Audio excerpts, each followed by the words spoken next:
Povo do segundo ano, esse aqui são os vídeos de correção da atividade que vocês acabaram de me entregar essa semana, né? De calorimetria. Primeira questão: observe no diagrama as etapas de variação da temperatura e de mudança de estado físico de uma esfera sólida em função do calor por ela recebido. Admita que a esfera é constituída por um metal puro. Muito bem. Por que ele faz questão de ressaltar que a esfera é feita de metal puro? Porque se a esfera for feita de mais de um material, os materiais podem vir a se separar, dado que cada um deles tem seu ponto de fusão, ebulição diferente, tá?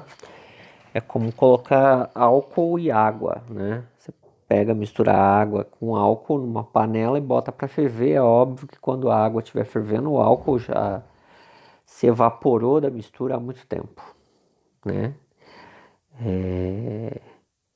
Muito bem.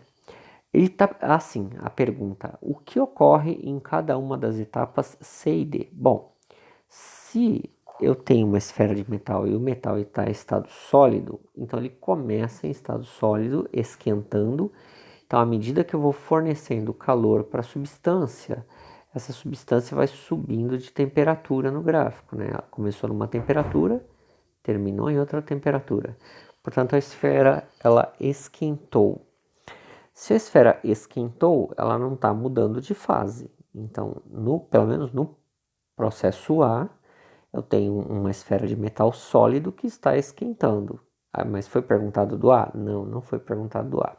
No caso do B, do processo B, eu percebo que eu continuo aumentando a quantidade de calor fornecida, né? Tem cada vez mais calor aqui, né? Começou com tanto de calor, terminou com tanto de calor, então fornecendo calor para a substância.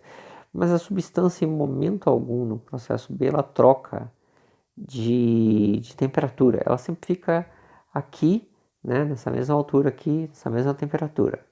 Então não muda de temperatura. Se eu estou fornecendo calor e a substância e a esfera não muda de temperatura, é porque ela está mudando de estado. Se ela estava sólida, então é sinal de que no ponto B ela está derretendo. Então eu tenho uma esfera de metal derretendo ao longo de todo o processo B. No processo C, esse sim é perguntado, né? O processo C, a esfera já derreteu. Então o que eu tenho é um monte de metal derretido que começou numa temperatura aqui e foi aumentando de temperatura até essa outra. Perdão, eu tinha um tanto de calor, continuei fornecendo calor, né? Troquei as bolas. E aí esse metal que está derretido saiu de uma temperatura e foi para outra temperatura. Ou seja, é como se eu tivesse metal em estado líquido e esse metal em estado líquido está ficando cada vez mais quente. É isso o que acontece no processo C. Então já não existe mais uma esfera de metal sólida no processo C.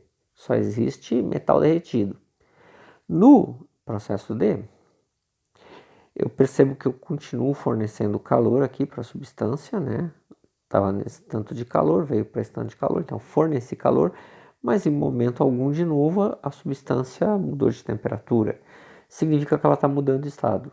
Se no processo C eu tinha metal líquido, então no processo D o que está acontecendo é que o metal entrou em ebulição e ele está sendo vaporizado, ou seja, o metal está se transformando em vapor. Ai, desculpa, estou cansadinho. Então o metal está se transformando em vapor. E é isso. No C eu tenho metal líquido esquentando, no D eu tenho metal líquido sendo vaporizado, se transformando em vapor. Eu sei que para alguns de vocês pode parecer estranho metal em estado de vapor, mas por exemplo no Sol existe ferro em estado gasoso, né? Por conta do calor do Sol. Então não tem nada demais nisso. Ok? Ainda tem as outras questões para vocês assistirem